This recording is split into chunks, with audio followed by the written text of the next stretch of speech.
వనవాసి 4 అధ్యాయం. రేగు చెట్ల అడవికి కోళ్లు ఇవ్వవలసిన సమయం వస్తోంది. ఒక రోజున గుర్రం ఎక్కి లవటులియా అరణ్యానికి బయలుదేరాను. ఎత్తైన ఎర్రమట్టి మెరక మైదానం ఒకటి ఉంది. 7-8 మైళ్ళ పొడవు ఉంటుంది. దాని పేరు ఫూల్కియా బైహార్. పువ్వుల తోట.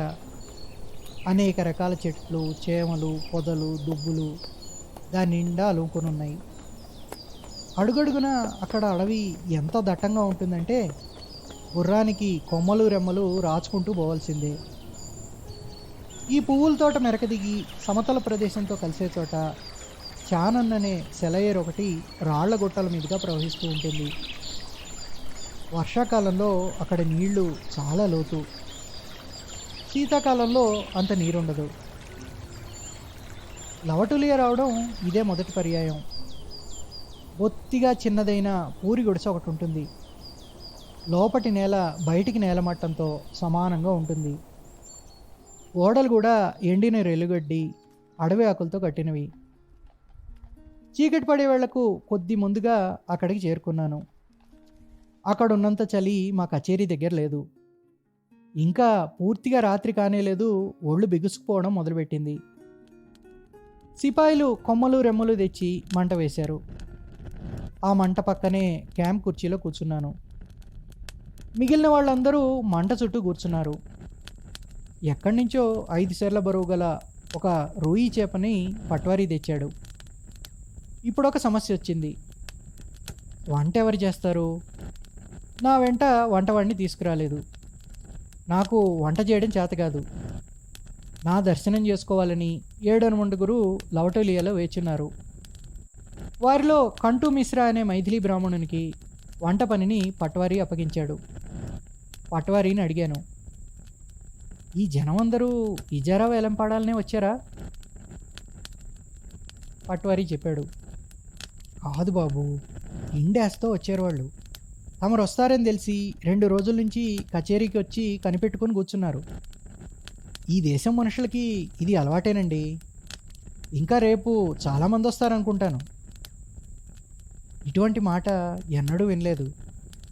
ఇదేమిటి, నేను వీళ్ళని పిలవలేదే అన్నాను. బాబు, వీళ్ళు బొత్తిగా పేదవాళ్ళు. వరి అన్నం అనే పదార్థం వీళ్ళకి తినడానికి దొరకదు. ఏడాదికి 12 మాసాలు జొన్న పిండి, మినుముల పిండి తింటారు. వరన్నం దొరికిందంటే ఆ పూట పెద్ద పండుగ అన్నమాట. మీరు వస్తున్నారు కదా, ఇక్కడ తినడానికి అన్నం దొరుకుతుందని కొండంత ఆశ పెట్టుకొని అందరూ వచ్చారు. చూడండి ఇంకా ఎంతమంది వస్తారో.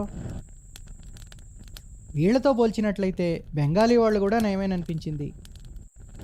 ఎందుకో కానీ అన్నం గురించి ఆశపడే ఈ అమాయకులంటే నాకెంతో అభిమానం కలిగింది. మంట చుట్టూ చేరి వాళ్లలో వాళ్ళు మాట్లాడుకోవడం ఆరంభించారు. నేను వింటున్నాను. మొదట ఆ మంట దగ్గర కూర్చోడానికి వాళ్ళు ఒప్పుకోలేదు. నా పట్ల మర్యాద సూచకంగా దూరంగా ఒదిగి ఉండాలనే ఉద్దేశంతో వాళ్లను నేనే దగ్గరికి పిలిచాను. కంటూ మిశ్రా సమీపంలో కూర్చొని కొమ్మలు రెమ్మలు మంటలో వేస్తూ చేప వండుతున్నాడు. పొగలు గొక్కుతూ చేప చురచురగాలుతున్న సువాసన వచ్చింది. మంట వేడికి దూరంగా వెడితే మంచు కురుస్తున్నదా అనిపించింది. అంత చలి. భోజనం అది పూర్తయ్యేసరికి రాత్రి చాలా వేళ అయింది. కచేరీలో ఎందరున్నారో అందరూ తిన్నారు. తరువాత మళ్ళీ మంట చుట్టూ చేరాము. చలికి ఒంటిలో నెత్తురు కూడా గడ్డగట్టుకుపోతుందా అనిపిస్తోంది. ఆరు బయట కావడం వల్లనో హిమాలయాలు సమీపంలో ఉన్నందువల్లనో చలి చాలా అధికంగా ఉంది. మంట దగ్గర మేము 7-8 జనం ఉన్నాం. ఎదుట 2 చిన్న పూరి గుడిసెలు. ఒకదానిలో నేను, రెండో దానిలో మిగిలిన వాళ్ళం అంతమందిని. మాకు చుట్టూ అంతా చీకటి అడవి. తలపైన నక్షత్రాలు పొదిగిన చీకటి ఆకాశం. ఇదంతా నాకు అద్భుతంగా కనబడింది. చిరపరిచితమైన భూలోకం నుంచి లేచిపోయి మహాశూన్యంలో ఏదో మరొక గ్రహంలో అజ్ఞాత రహస్యమయ జీవనవాహినిలో పడిపోయానా అనిపిస్తోంది.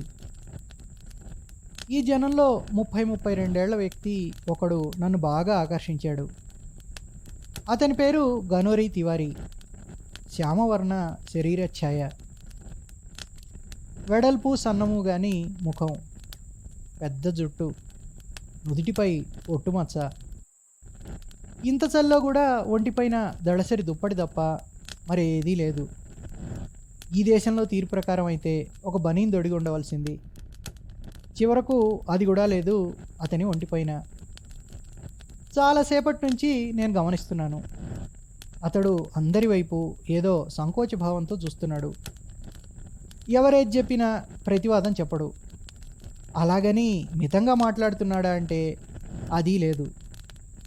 నేను చెప్పే ప్రతి మాటకి చిత్తం బాబు అని మాత్రం జవాబు చెప్తున్నాడు.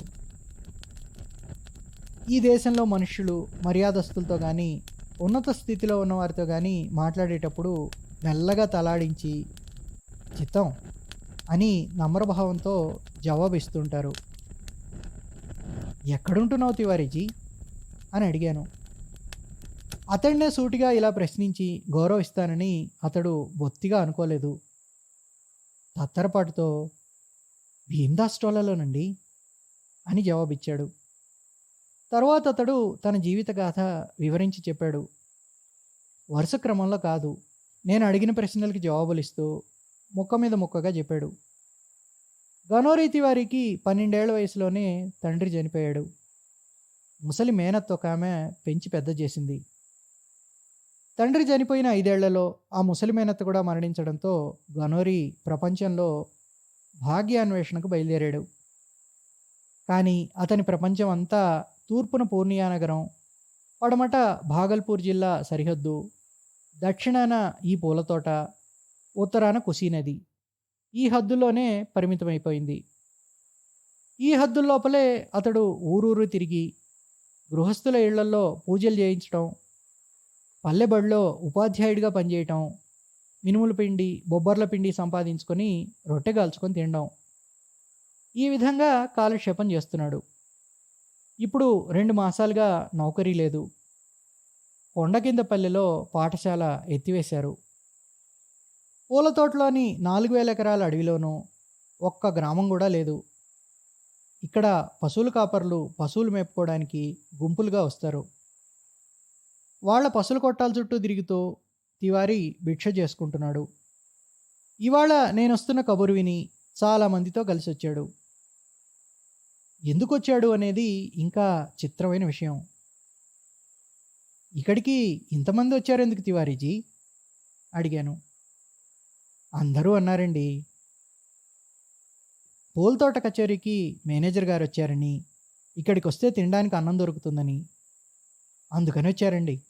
వాళ్ళతో పాటు నేను కూడా వచ్చానండి. వరెన్నం ఇక్కడ జనానికి దొరకదా? ఎక్కడ దొరుకుతుంది బాబు? నవగాచియాలో మార్వాడీలు రోజు అన్నం తింటారు. నా మటుకు నేను 3 మాసాల తర్వాత మళ్ళీ ఇప్పుడు అన్నం తిన్నానండి. కిందటి భాద్రపదంలో మాస సంక్రాంతికి రాస్బిహారీ సింగ్ రాజపుత్రుడి ఇంట్లో సంతర్పణ జరిగింది. ఆయన చాలా గొప్పవాడు. అన్నం పెట్టించాడండి. తర్వాత నేను మళ్ళీ తినలేదండి. వచ్చిన జనంలో ఎవరికి కూడా ఇంత ఘోరమైన చలిలో ఒంటి నిండా కప్పుకునే పైబట్ట అయినా లేదు. రాత్రి పొడుగున చలిమంట కాగుతూ గడుపుతారు. తెల్లవారుజామున చలి ఎక్కువైతే నిద్రపోలేక లేచిపోయి మంటకి బాగా దగ్గరలో కూర్చుంటారు తెల్లారేదాకా. ఎందుకో తెలియదు, వీరి పట్ల తీరని అభిమానం కలిగింది నాకు. వీరి దీనదారిద్ర్యం, అమాయకత్వం, కఠోర జీవన సంగ్రామంలో నిలిచి పోరాడగల శక్తి, దీనివల్ల ఈ అంధకారమైన అరణ్యంలో మంచు వర్షించే ఈ ఆకాశం క్రింద జీవనయాత్ర సుగమగమ్యం కాకపోయిన మాట నిజమే. కానీ వీరిని సత్యకాలపు సాధు సజ్జనులుగా మాత్రం రూపొందించాయి. 2 అన్నం మెతుకులు తిని అనుభవించే ఆనందం కోసం ఆహ్వానించకపోయినా భీమ్దాస్ టోలా నుంచి కొండపల్లెల నుంచి 9 మైళ్ళ దూరం కాలినడకనొచ్చారు. ఆనందం అనుభవించగల శక్తి వీరికి ఇంత ఉన్నదని విస్మితుడైనాను. చాలా రాత్రి వేళ ఏదో సర్ది వినపడి నిద్రాభంగమైంది. చలిలో తలపై ముసుగు తొలగించి చూడడం కూడా కష్టంగా ఉంది. ఇంత చలి ఉంటుందని తెలియకపోవడం వల్ల వెంట రజాయిలు పరుపులు తీసుకొని రాలేదు. కలకత్తాలో పైన కప్పుకుంటూ ఉండే కంబళి మాత్రమే తెచ్చాను. తెల్లవారుజామున చలెక్కువ. ఒత్తిగిలి పడుకున్న ప్రక్కన ఒంటివేడికి కొంత వెచ్చగా ఉండేది. మరొక పక్కకు ఒత్తిగిల్లాలంటే అటువైపున పడక చల్లగా తగిలి నరాలు జివ్వున లాగివేసేవి. పుష్యమాసంలో చెరువు చన్నీళ్లలో మునిగినట్టుండేది. సమీపంలోనే అడవిలో ఏవో పరుగులు పెడుతున్నట్లు పదధ్వనులు వినొచ్చాయి. ఎండుటాకులు చితుకులు తొక్కుకుంటూ ఏవో పరిగెత్తుతున్నట్లుంది. అదేమిటో తెలియక సిపాయి విష్ణురాం పాండేని, స్కూల్ మాస్టర్ గనోరీతి వారిని పిలిచాను. వాళ్ళు నిద్ర కళ్ళతో లేచి కూర్చున్నారు. రాత్రి కచేరీలో వేసిన మంట ఆరిపోవచ్చింది. దాని మసక వెలుగులో వాళ్ళ ముఖాల్లో అలసట, తత్తరపాటు, నిద్రాభారం స్పష్టంగా కనబడుతున్నాయి. గనోరీతి వారి చెవొగ్గి విన్నాడు. ఏం లేదు బాబు, కణుజుల గుంపు అడవిలో పరిగెత్తోంది అని చెప్పాడు. చెప్పి నిశ్చింతగా పక్కకు తిరిగి పడుకోబోతున్నాడు. కణుజుల గుంపు హఠాత్తుగా ఇంత రాత్రి వేళ ఇలా ఎందుకు పరిగెత్తున్నాయి అని అడిగాను.